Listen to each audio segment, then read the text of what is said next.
SCP-2998 Anomalous Transmission 2485 MHz. When the average person thinks of an alien, they'll often picture a small, gray creature with large eyes, or perhaps a more ferocious, black-skinned creature from a film series. Fans of Lovecraft's Cthulhu mythos might conjure up images of amorphous blobs or unimaginable cosmic entities. The SCP universe has no shortage of alien creatures, although many of them don't exactly come from outer space. One of the most interesting examples of alien life interacting with our own is SCP-2998. The SCP report takes on a unique format, as it goes through a progression of different iterations, showing a sort of timeline of events for these alien interactions. Some consider this SCP to be a little confusing, so I'll do my best to summarize and explain. Before we get to the traditional information we expect from an SCP, however, we first see a notice from the Director of the Record Keeping and Information Security Administration. She informs us that this document contains a series of false documentation related to SCP-2998. Due to a strangely resilient info hazard, the Foundation can't seem to delete these documents, but eventually will reach the current, accurate information. SCP-2998 is an electromagnetic signal with a frequency of 24,085 MHz, with an indeterminate origin source, although it can apparently be found throughout our entire solar system. The Foundation modified standards worldwide for radio frequencies and electronic manufacturing so that no civilian piece of equipment could pick up the signal. The signal was originally believed to be simply white noise that was being anomalously broadcast across great distances, but eventually the Foundation found and decoded information being broadcast along with the signal. This information turned out to be video footage of a humanoid entity floating in a dark room under extreme physical distress. It would seem that the figure is being held in place and harmed using telekinetic forces. This footage doesn't give a great amount to go on as far as why or how this is being broadcasted to us, but the Foundation is continuing to work on decoding further information. The next iteration of the document, written sometime later, provides a number of new details.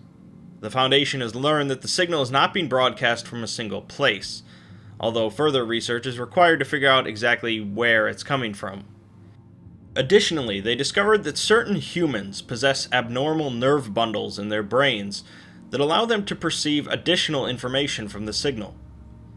The Foundation is starting to purposefully expose both personnel and D-class individuals to the signal to discover more about it. More time passes, and the Foundation learns that the signal is actually not originating from any point in space that we can find. It seems to be coming from a source that transcends four-dimensional space and is emerging into our universe. Those individuals that have been found to possess the unique nerve bundle, dubbed the Rosetta Cluster, are being exposed to the signal for 12 hours every day, followed by a debriefing. When someone with a functional Rosetta Cluster hears the signal, they also begin hearing a high-pitched sound alongside it, and they soon begin having seizures. During the seizures, the individuals speak constantly with no apparent meaning, although as time goes on, they grow more coherent. This continues for as long as they are exposed to the signal, and they retain some memories after they recover. Interviews with two affected individuals shows that they perceive the experience as more of a strange fever dream, and when the interviewer mentions something named Adidal, the individual immediately states, "All glory Adidal, all power, all fall before Adidal, all light bends, all sound spreads, all glory." One of them describes a feeling of being larger than everything in the universe, with a sense of being above everything else. They also mention someone named Ruhar, and that they committed a crime. The other individual describes the experience as watching a 3D movie with all of his senses, but unable to understand the language. He goes on to describe the plot of this movie as we would understand it. He describes an entity, neither male or female, with great power and respect, like Al Capone. There's also another entity who wants to take his place, but knows that he can't just go after the leader himself, so he goes after his family in order to send a message. He hurts them in ways we can't really comprehend, beyond just physically or mentally. In retaliation, the leader entity captures him, and tortures him in a similar manner, publicly and for all time, to send a message to any others who would attempt something similar. It seems clear that the leader goes by the title of Adidal, and the one being tortured is Ruhar. The next iteration is when things start really to involve humanity. At one point, while monitoring the video footage from the signal, researchers found that a long period of time passed with the floating entity no longer in pain. While it was normal for there to be periods where this would occur, this was a much lengthier event than normal. During this event, 8 D-class personnel with Rosetta clusters that were currently being exposed to the signal experienced simultaneous seizures. Afterwards, the entity remained unconscious after the D-class were removed from the testing room, and then the signal stopped broadcasting entirely. During transfer to a medical site, all 8 D-class overwhelmed the escort team and fled from custody, displaying an unusual amount of cooperation, since they had never been given a chance to communicate with one another, and researchers believed prolonged exposure to the signal had caused motor deficiencies in the D-class. With the next iteration, the SCP document changes drastically, with it now possessing a Keter object class. 2 years after the 8D class fled from the Foundation, an alien object approached and stopped near Earth. The object consisted of 512 pods linked together, although practically nothing else is known about it. This object began transmitting new signals to Earth that were picked up by radios, televisions, cell phones, GPS devices, and other electronics. The signal seems to take over control of humans, currently 3,400 of them, and the Foundation is attempting to capture or terminate as many of these affected individuals as possible. These individuals show advanced cooperation with one another without verbal communication, but also suffer from periodic motor deficiencies and hemorrhaging. The Foundation so far managed to capture 5 affected people alive, but 3 of them killed themselves using their teeth or nearby objects. One of them destroyed her vocal cords and gave herself brain damage, but the final one gave a successful interview to the Foundation. The individuals spoke in a strange, halting way, but the alien controlling them did provide some new info. Adidal came to our world to find a fugitive, named Ruhar, who escaped here. We learn that these aliens don't exactly possess physical bodies themselves, but are more of an idea that can move into different forms, sometimes only existing as a thought. Due to the abnormal Rosetta cluster present in some humans, Ruhar was able to unexpectedly transfer his consciousness to a group of D-class.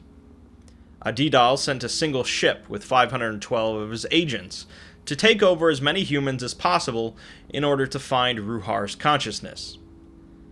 The facility where this captured individual was being held was soon overrun by affected humans, and the Foundation began working on a project that would stop these signals from reaching Earth.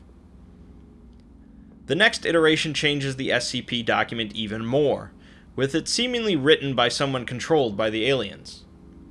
Ruhar has taken over a great number of humans, and the forces of Adidal landed on Earth to continue their efforts of wiping out Ruhar. The documentation of the SCP Foundation is used as religious propaganda, and a war is taking place between the two alien forces, mainly focused in North America, with humanity caught in the middle. A small percentage of humans prove to be immune to being taken over by the aliens of either side, but humanity is largely lost. The next iteration is largely meant to be the same text, but the letters of many words have been jumbled or changed, as it seems the database has been corrupted.